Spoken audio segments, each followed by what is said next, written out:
Coucou à toi, je te souhaite la bienvenue sur ma chaîne de guidance de tarot intuitif Caribéen. Aujourd'hui, j'ai fait un tirage pour les personnes, en fait, si tu sens là, que les autres profitent de toi, en fait, dans tes relations, tout ça, puis on va aller explorer un peu le sujet dans le sens où on va découvrir un peu qu'est-ce qui amène cette dynamique-là, puis on va regarder aussi, évidemment, comment tu peux t'en libérer. Donc, les cartes sont tirées. Et la première carte que j'ai tirée pour la dynamique relationnelle, on a le valet d'épée.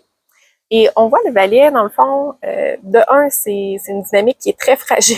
On voit ici que c'est pas sans danger. Donc, des dynamiques là, qui apportent une certaine fragilité dans ta vie. Et, tu sais, le personnage ici, il y a l'idée d'apprendre, en fait, avec le valet d'épée, donc d'apprendre une notion, quelque chose qui va nous servir justement pour la suite.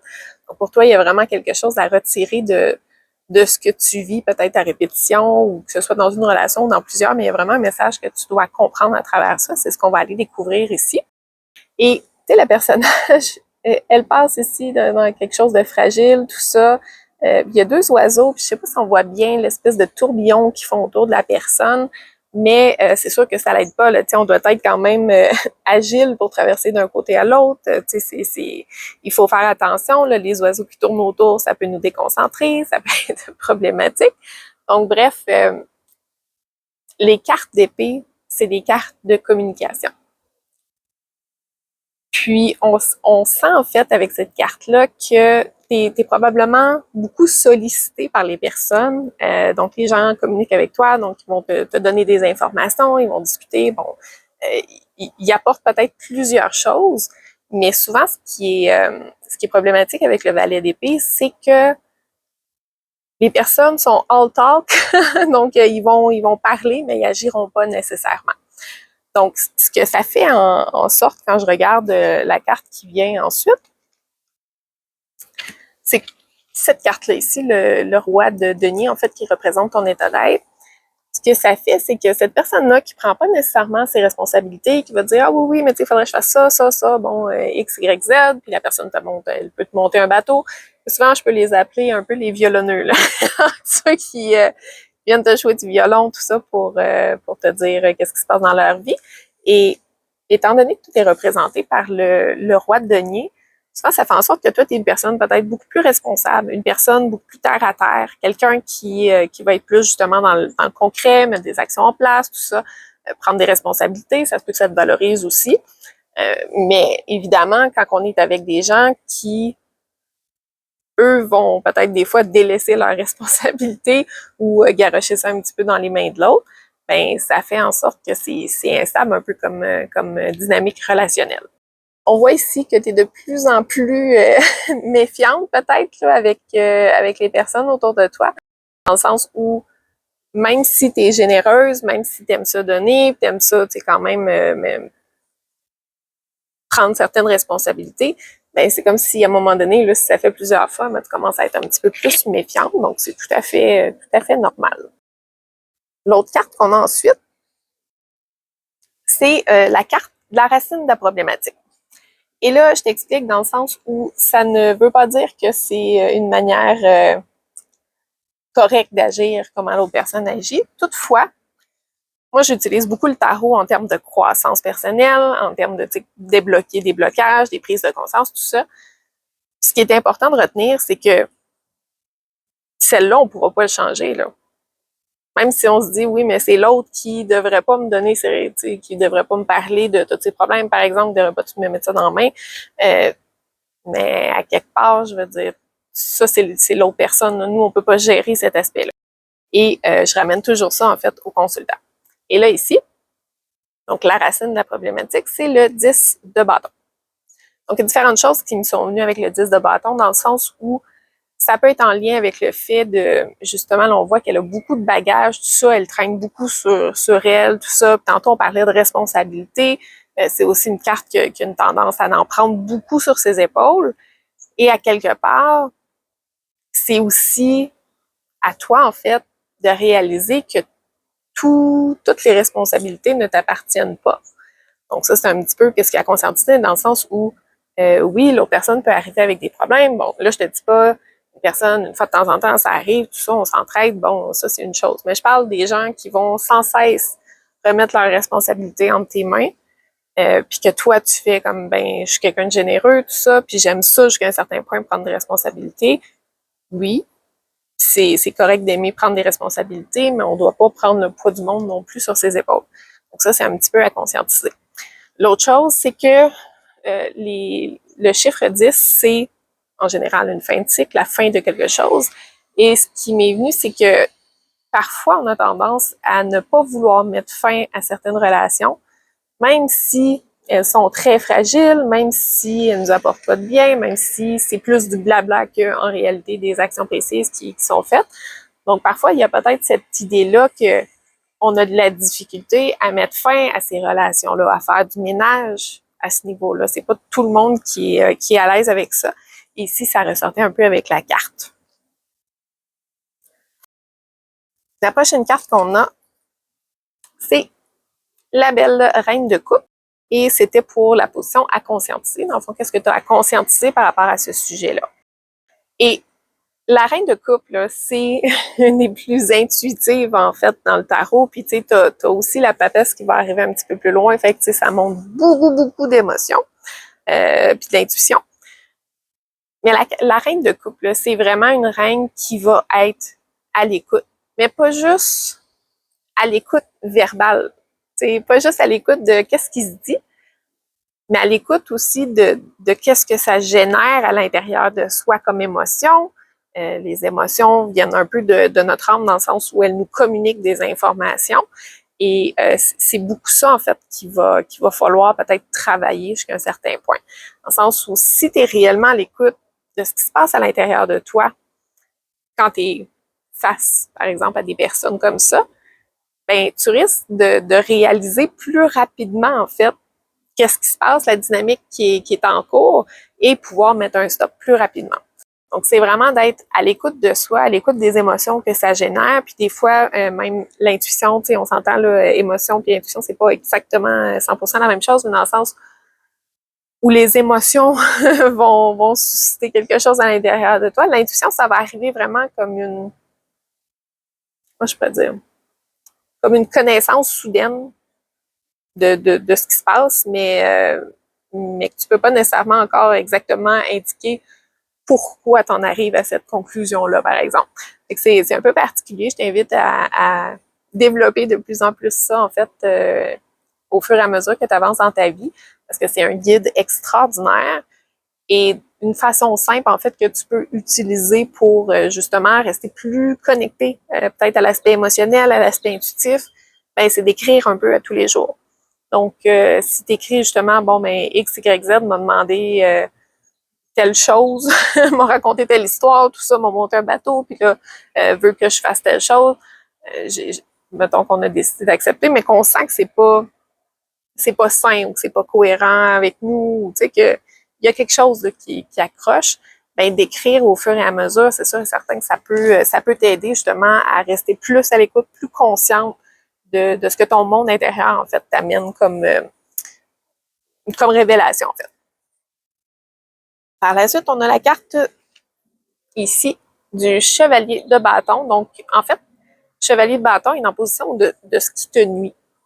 Et le chevalier de bâton, c'est une belle énergie, mais ça a une tendance à être un petit peu impulsif.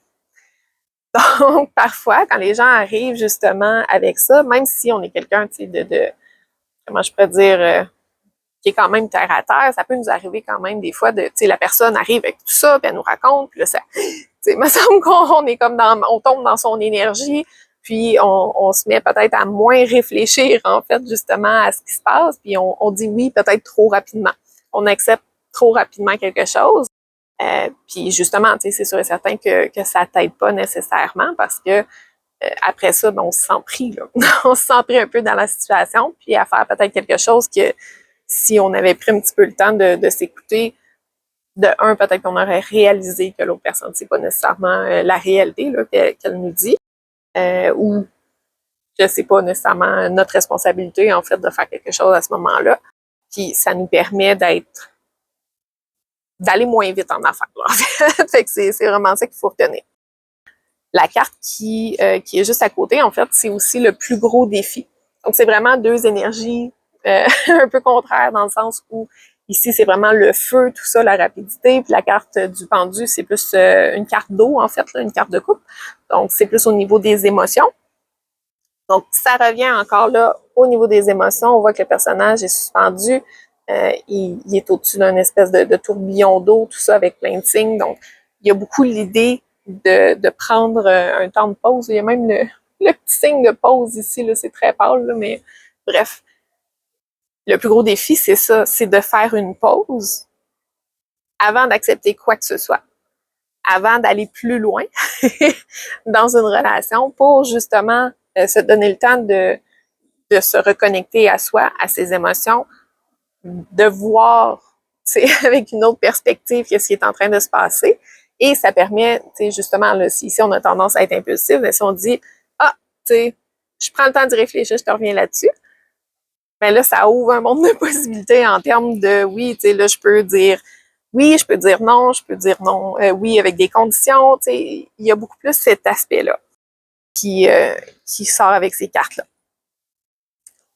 Par la suite, j'avais aussi sorti une carte qu'est-ce qui peut aider. Et c'est là qu'on a retrouvé la papesse dans le fond ici. Puis on voit, tu sais, ici, je sais pas si tu vois bien là, mais par-dessus les paupières fermées, on voit des yeux ouverts en fait. C'est justement pour montrer qu'on voit peut-être au-delà des illusions. Donc, on voit avec, quand je parle d'intuition, nos émotions, tout ça, c'est notre connexion en fait avec la sagesse universelle, avec notre sagesse divine, tout ça. Cette connexion-là, elle nous donne des informations, mais ultra utiles si on se donne la peine de l'écouter. Et là, je te dis pas que c'est toujours simple, si on commence là-dedans, tout ça, c'est pas toujours facile. Des fois, il y a des pratiques qu'on peut mettre en place justement pour s'aider. Sur la méditation, l'écriture, il peut y avoir l'écriture intuitive. Bref, la reconnexion à soi là, va être super importante. Donc ça, c'est vraiment quelque chose qui peut t'aider là-dedans. Encore là, c'est une carte où on ralentit. Donc, on ralentit tout ça. Puis, là, ça va être paradoxal dans le sens où là, on tombe avec une carte de rapidité en termes de solution.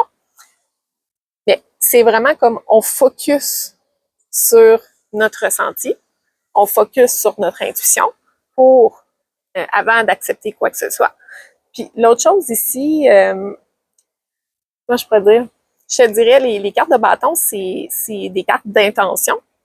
Donc, de focusser sur l'intention réelle qui se cache, je te parlais des yeux, tout ça qui voit derrière l'illusion, donc qui se cache derrière peut-être les requêtes des personnes dans ta vie. Parce que entre ce qui est dit, tu sais, il y en a qui trouvent les bons mots pour nous faire des choses ou nous convaincre, peu importe. Puis tu sais, le valet d'épée, c'est vraiment quelqu'un qui l'a facilement, là, tu sais, qui peut, qui peut rapidement déblatérer tout ça pour réussir à nous convaincre de quelque chose. Et ça vient avec beaucoup d'énergie. Mais si tu prends un temps de pause pour valider vraiment l'intention qui se trouve derrière, puis tu sais, évidemment, on peut essayer de demander à la personne, mais comme je te dis, la personne peut juste décider de nous lâcher un autre gros lot d'informations qui fait simplement nous mélanger, là, en réalité. Fait que ça peut grandement t'aider, en fait, à éviter d'accepter des responsabilités ou de devoir donner quelque chose à une personne qui, en réalité, peut te mentir littéralement en plein visage, dans le fond. Ou du moins, camoufler derrière autre chose pour avoir ce qu'elle veut. C'est beaucoup là, ce qui ressort avec le 8 de bâton. Et la dernière carte, la carte conseil. Puis je la trouvais très drôle quand que, justement, elle est venue en dernier se poser dans le tirage. Parce que effectivement, la personne ici, là, on peut avoir cette impression-là, on est pris, tout ça, puis là, on se ramasse pris dans un filet de toutes sortes de paroles. On les voyait déjà, les oiseaux, fait que c'est pour ça que ça me faisait rire un peu, dans le sens où ils sont déjà présents, puis les oiseaux représentent comme les épées dans ce tirage-là, donc la communication, les informations. Donc, la personne, t'emprisonne, pas littéralement, mais t'emprisonne un peu dans un filet de paroles qui peuvent être des mensonges ou des fois la vérité, mais apportée d'une manière que, ça te met un petit peu, ça te coince en fait, là. Donc, il y a beaucoup de cet aspect-là. Puis, tu sais, quand on regarde ici, le personnage n'est pas réellement pris, là. Ça, c'est une prise de conscience qu'il va peut-être falloir faire, dans le sens où, de un, tantôt, je te parlais, on peut peut-être avoir de la difficulté à mettre fin à certaines relations qui nous pèsent lourd, qui sont pas nécessairement positives pour nous. On avait aussi le plus gros défi avec la carte ici du pendu. Parfois, la carte du pendu, ça peut aussi être de s'attacher à ce type de personne-là, de pas arriver à se détacher, en fait. Ça aussi, ça peut faire partie de ton défi. Parce qu'à quelque part, tu sais, on a toujours le choix, là, à quelque part. On peut choisir les relations qu'on va nourrir, les relations dans lesquelles on décide de continuer de s'impliquer, tout ça. Ça, c'est pas la responsabilité de l'autre, c'est notre responsabilité à nous. Et de s'écouter pour justement éviter de se ramasser dans des situations comme ça qui, en réalité, font pas nécessairement de sens. Ben, ça va t'aider, là, justement, à vivre peut-être des relations beaucoup plus harmonieuses, des relations qui sont plus alignées avec le type de personne que tu es. Mais il faut aussi que tu acceptes de te déprendre. Ça, c'est toi qui peux le faire, c'est pas les autres. Même si on demande à l'autre personne de changer, peut-être que ça peut fonctionner momentanément, mais éventuellement, ça risque de revenir parce qu'elle-même a des choses à comprendre aussi à travers de ça. Puis parfois, tu sais, on réalise pas tout le temps que, tu sais, dans une même relation, mettons, peut-être que toi, tu as à apprendre à te détacher ou à mettre plus de limites, par exemple, à mieux t'écouter. Puis l'autre personne, peut-être que son apprentissage, ça va être le jour où toi, tu vas quitter, par exemple, sa vie, tu vas mettre fin à la relation. Ben, elle, c'est peut-être là qu'elle va se mettre à comprendre, à réaliser, tu sais, qu'est-ce qui s'est fait. Puis ça se peut que ça fonctionne pas, ça se peut que ça fonctionne, c'est pas ta responsabilité. Mais c'est juste de dire que des fois, les choses sont vraiment liées ensemble, puis permettent, tu sais, aux deux, même s'il y a une fin qui peut arriver, mais ça permet quand même aux deux une opportunité de croissance, en fait, à ce niveau-là. Donc, je crois que j'ai pas mal fait le tour ici avec les cartes. J'espère sincèrement que ça t'aide en fait à mieux comprendre pourquoi la dynamique, tout ça là, s'est installé, pourquoi ça s'entretient au fil du temps, puis tu sais, comment tu peux justement y mettre fin. Là, j'espère que ça t'a apporté des éléments d'information utiles. Comme je te dis, je sais que parfois l'aspect croissance, c'est pas l'aspect le plus facile, entre guillemets, mais en même temps, c'est le plus nourrissant, c'est l'aspect qui te permet vraiment d'aller plus loin dans ta vie, de te réaligner avec qui tu es, de te respecter, d'avoir des relations plus saines. Fait que, pour moi, c'est vraiment ma mission. Donc, j'espère que le tirage aura pu t'aider dans ton cheminement à ce niveau-là. Donc, si tu as aimé la vidéo, je t'invite à mettre un j'aime, à commenter. En fait, ça me ferait plaisir de te lire aussi. Et à t'abonner, en fait, pour avoir les prochaines vidéos, donc les prochains sujets que je vais aborder. D'ici là, ben écoute, je te souhaite le meilleur pour la suite. Je te donne des gros bisous et je te dis ciao!